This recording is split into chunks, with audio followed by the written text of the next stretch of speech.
Hi, we've got an interesting problem here. In vacuum, in a Cartesian coordinate system, Q1 equals 1 Coulomb charge is located at position 1, 0, 0, and the second charge, Q2, which is equal to 2.83 Coulomb, is located at position 0, 2, 0. And all these positions are given in units of meter. Let's draw the situation and work out what the field, the total field, is going to be. This is a nice application of the principle of linear superposition. We notice there is no z coordinate involved, so we can draw a Cartesian coordinate system in the x, y plane with units of meter, and in order to be quantitative we can put ticks on the axes which we can label 2, 4, 2 and so on. And we've got here given the first charge Q1 is located at position x equals 1.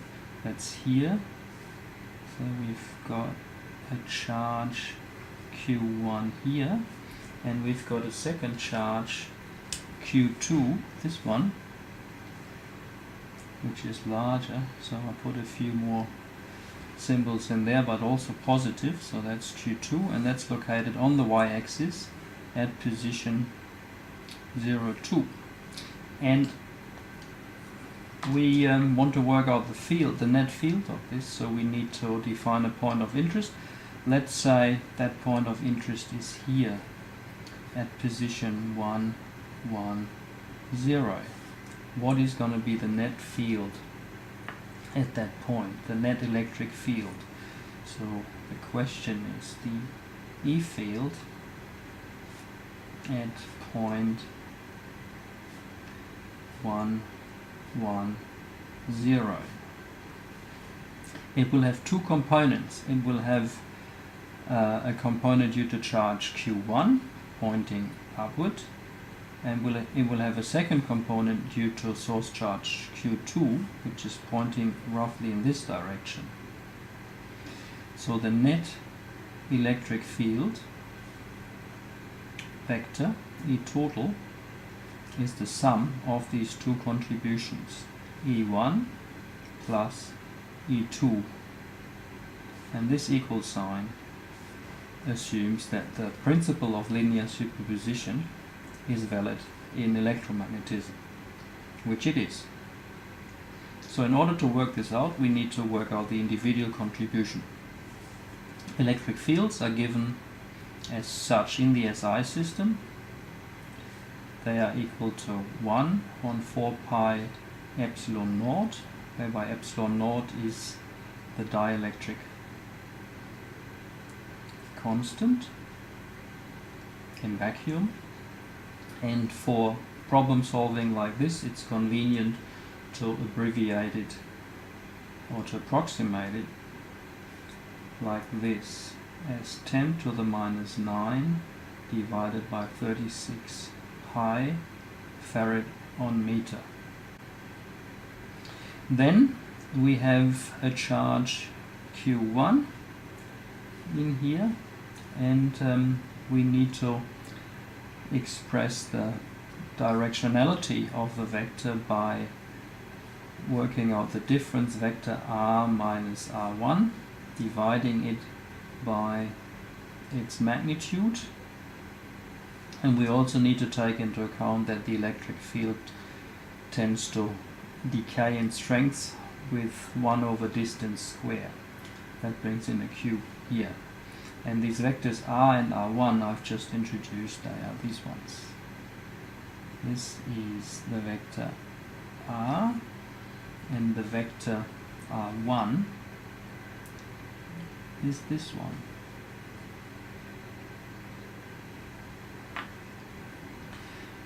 And the same for the source charge 2. E2 is then 1 over 4 pi epsilon naught times Q2 R minus R2 divided by the magnitude cubed. In order to work out these two vectors, we need this difference vector and that magnitude in both cases. So let's do that separately. R minus R1 is equal to, the R vector is 1, 1, 0 minus 1, 0, 0.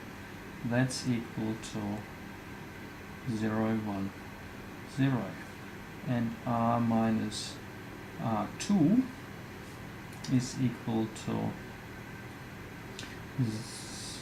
1, 1, 0 minus, this is the position vector of charge 2, which is 0, 2, 0, so 0, 2, 0, and that's equal to 1 minus 0 is 1 minus 1, 0. The respective magnitudes are equal to R minus R1, and we can already cube that, is equal to, the magnitude of this vector is 1 cubed is 1, and the magnitude of the second vector is 1 squared plus 1 squared is 2. The square root of that is square root of 2. So we've got square root of 2 cubed, and that's equal to 2.83. And we notice this is interestingly exactly the charge of Q2, so we can expect that that cancels out later. Well, in a moment, right now, when we bring these results together and calculate E total as the sum of E1 and E2, we have 1 over 4 pi and 1 over epsilon naught. So let's use this condition here. So we have 36 pi times 10 to the 9 divided by 4 pi times the charge. 1 is 1 Coulomb, so we can write 1 Coulomb times, in brackets now, these vectors.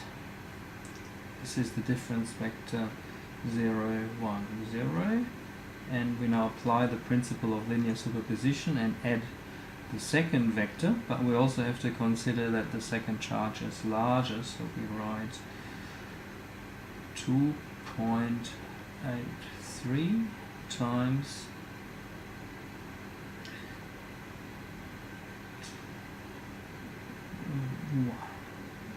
1 over 2.83 minus 1 over 2.83 and 0. And we can see that that cancels with that. So we really have just 1 and minus 1 there. In the next step we can also simplify the term in front of the vector addition. 36 divided by 4 is 9. The pi's cancel as well, so we have 9 times 10 to the 9 times 1 Coulomb, and we have then the units, the components of the vector as 0 plus 1 is 1, is 1, minus 1 is 0, and the z component is 0 anyway. So we find that our result, which has SI units, so the electric field will then be in volts on meter, our result is equal to 9 times 10 to the 9 that Coulomb has been absorbed by the unit at the back volt on meter, times unit vector pointing into the x direction. That's our result. So we've determined the field in terms of magnitude and direction at the point of interest, which is 110. And if we indicate it, we don't have a z component, we don't have a y component, we only have an x component, and the x component has a length of 9 times 10 to the 9 volt on meter. So this is the electric field vector of the total electric field.